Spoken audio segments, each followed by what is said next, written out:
So, from either watching the video from Friday or from being in class on Friday, what are some of the essential things that we need to know that we learned on Friday about graphing exponential functions? Okay, Jake? For your, like, if you're making a table, your x value should be the three,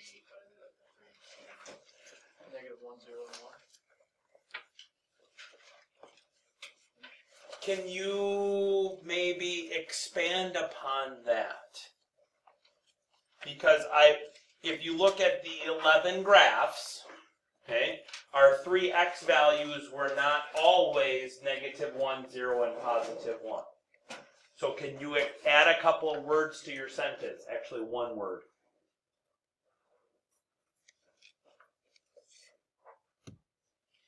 Next. Those values help, they help us determine where the graph is. And they're like the easiest ones to find. They are not necessarily the easiest ones to find.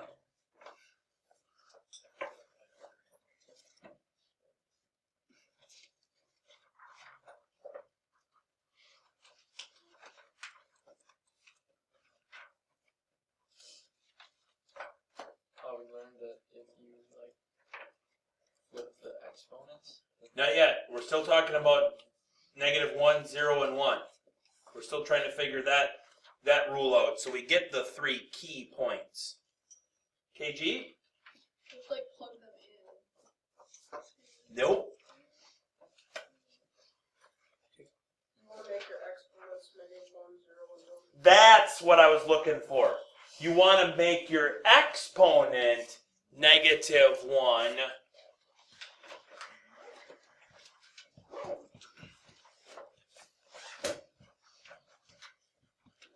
So one way of doing it is you can find x values to make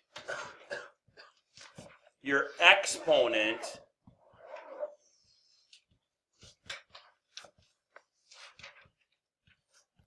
be negative 1, 0,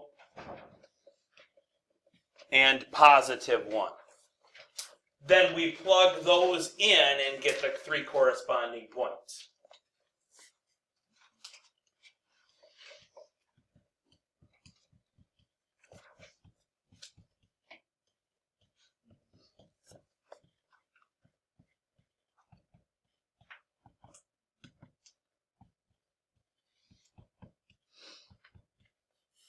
Okay, I think we call them the three key points. Okay. All right, that's one way. Okay, Max, you were talking about another way now. Basically, if you make your exponent negative, you will have a decay, and if you make your exponent positive, you will have a growth. Not so much a growth or a decay, no. Oh, well, if you have a negative and a positive, it's the opposite of each other. So if you have a negative x in this one, so a negative exponent, what does that graph do? It goes down. It's a decay.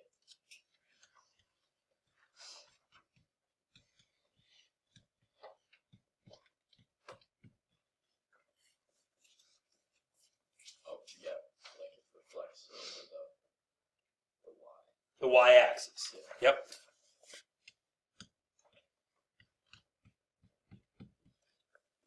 Okay. What else? If you add number. How about if we have a negative a value? Oh yeah. Then it reflects over the x. Yep. Very good.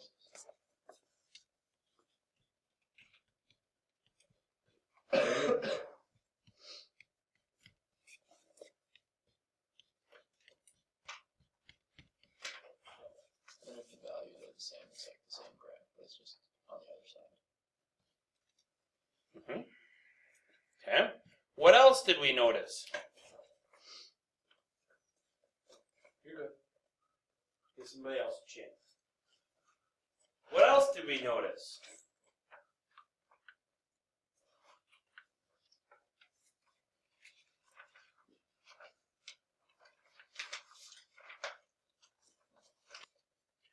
do we notice? I'm not even going to call on him because he wasn't here. I told him. I know you did. What do you got? You add and subtract the value, Where? in the exponent. In the exponent, okay? So if we add or, hold on, let me get to there. If we add or subtract in the exponent,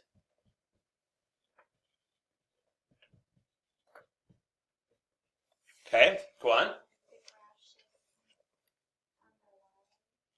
Do you remember which way, what we call that? It's an H word. Horizontal. Yep, that's a horizontal, that produces a horizontal shift.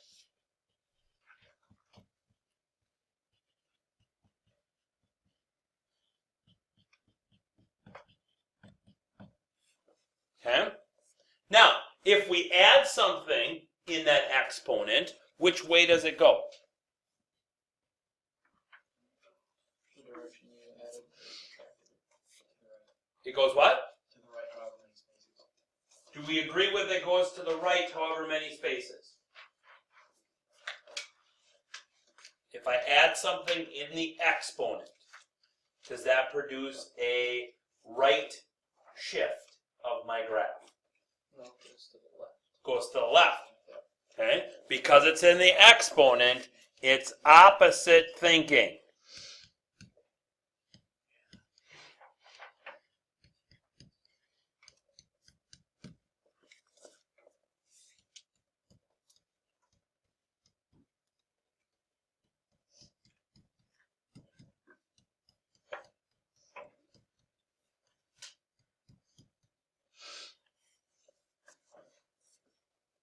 Because it was in the exponent, it's opposite thinking. What else did we learn on Friday? NASCAR? Adding or subtracting something outside of the exponent causes a vertical shift. Okay, so if I were to add or subtract after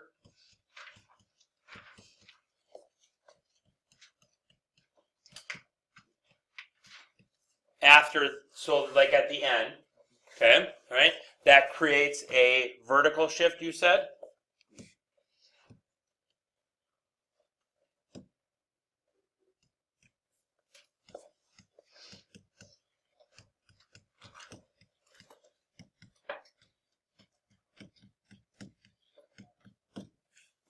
Okay, so on this one, if I add something, which way does it go? Up and down. So if you add, it'll go up, and if you subtract, it'll go down. So that's normal thinking then, right? Now, what all gets shifted up or down? The whole thing. The whole function. So does that, let me take it a step back. On a horizontal shift, does the domain, the range, the asymptote, any of that change? No. No. On a vertical shift, does the domain, the range, or the asymptote change? The range of the horizontal asymptote. Those two change? Domain stays the same? Okay, all right. So with vertical shifts, we shift around where our function is going, so then that's going to shift everything else. Okay? Except the domain. Now, you can do it either way. Okay? You can do it method number 2, where you figure that out, or you could just, you got to do a little extra math in method number 1 to figure out what those exponents are and then plot them and then figure it out. Okay? Or, how I'll show you in a few minutes, you can do a combination, a gelling, if you will, of the two methods. Okay? And so I'll show that when we go over numbers 7 and 8 on problem number 3. What I would like you to do now is I would like you to do numbers 7 and 8 on problem number 3.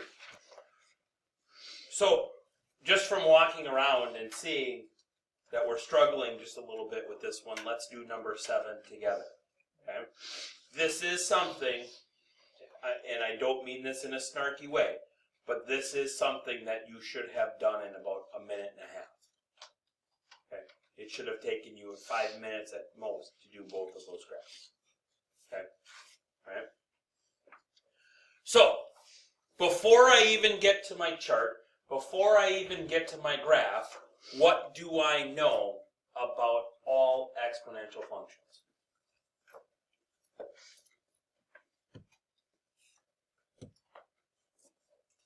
You know, like the way it'll be going because of the A value. I do not know which way it will be going because of the A value. Oh, well, no, it's a growth because it's a positive number. No. Why do I know that this one is a growth?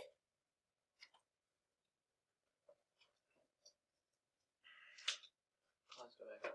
Nope. The B value is greater than 1. So I know that this is a growth because of that. That's what I meant. Okay? What else do I know about this exponential growth? That it'll be under or above -4. Well, I don't know that yet. What else do I know about this exponential growth? All the numbers. The domain is all real numbers. For all exponential functions, the domain is all real numbers. I know that. Okay? Now, looking at my function, I've got a growth. So this right here tells me that it's a growth. This right here tells me that it's a positive one, so it's going to be above the x-axis, right? Okay? But what does this right here tell me? It'll be above -4. That is not the horizontal, well, wait, what do you mean, the horizontal asymptote? Like,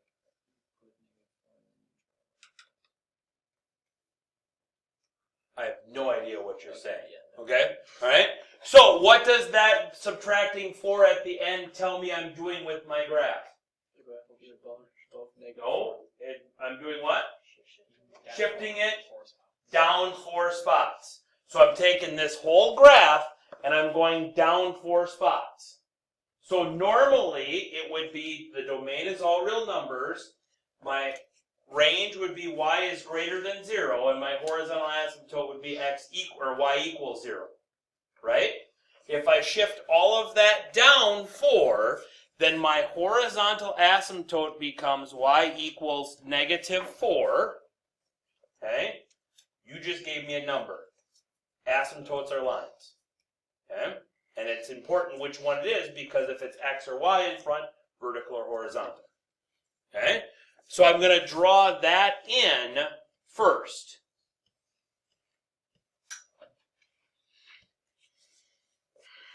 So now all of this other stuff that we looked at from the function tells me then that the range is y is going to be greater than -4. Because it's a growth and it's all positive, everything's going to be above that asymptote. Okay? Alright? Now, the reason that we have you put the horizontal asymptote in first is so that when you're graphing it, you don't just continue it all the way down. It doesn't go all the way down to the bottom side of the graph because there's this wall. There's actually this floor, if you will. You're not going to go through the floor. Okay? So what x values could we pick to put into this function? 1, -1, 0. Okay?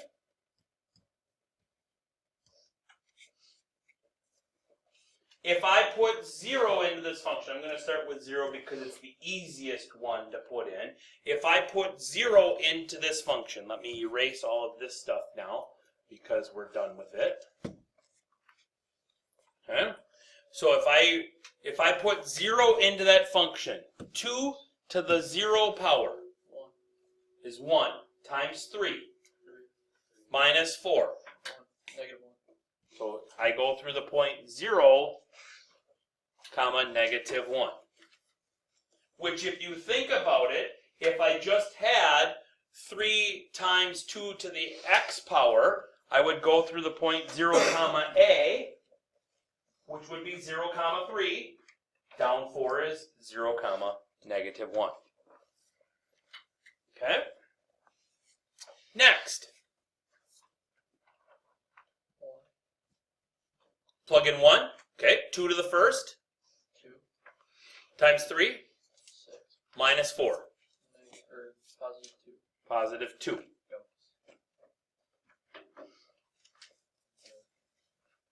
Okay, plug in negative 1. 2 to the negative 1 power. 1/2 times 3, 1 and 1 half. 1.5 minus 4.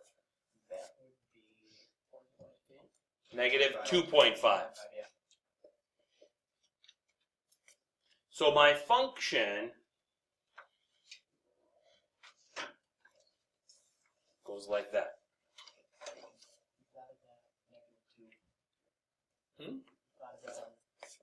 Oh, I did, didn't I? Oh well, close enough.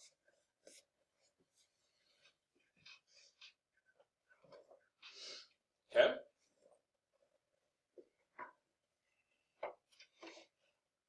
I'll give you 2 minutes to graph number 8. Domain of number 8. All real numbers. Range of number 8.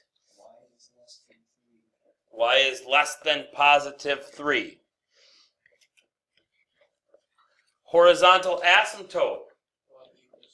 Y equals 3.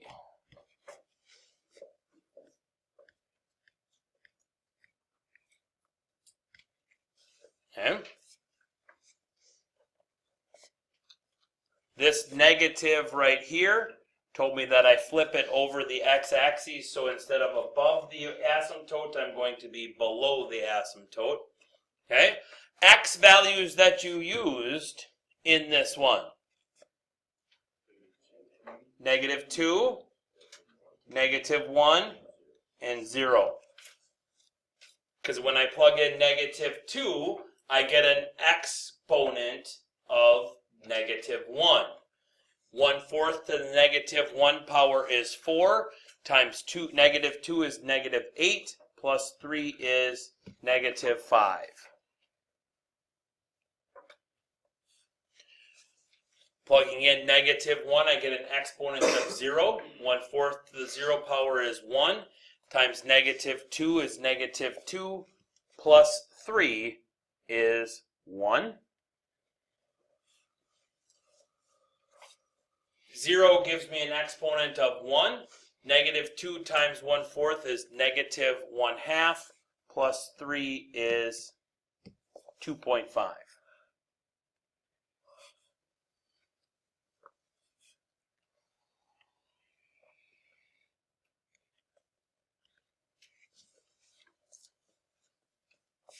Okay. Turn the page.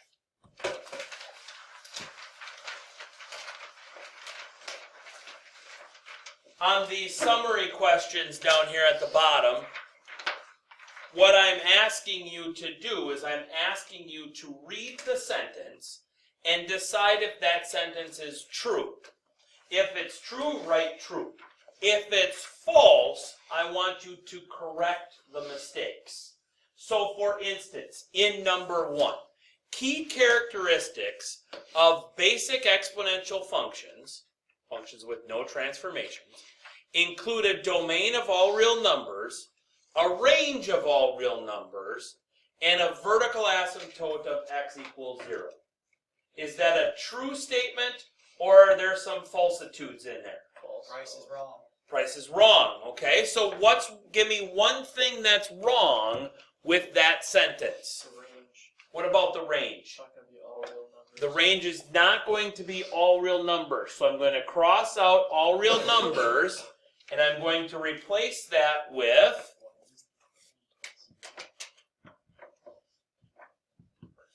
I'm going to replace it with what? Y is the equivalent of 0. No. Range is equal to your horizontal asymptote. No. What's the range on a basic a times b to the x function, PG? Y is greater than 0. Is that the only thing that I don't like about that sentence? What else don't I like? The vertical asymptote of x equals 0. Do exponential functions have vertical asymptotes? No. What kind of asymptotes do they have? Horizontal. They have horizontal, so I'm going to take out vertical, and I'm going to write in horizontal. Do I like it all now? Still no. Why not, Luke? Because it's y equals 0. It's y equals 0, not x equals 0.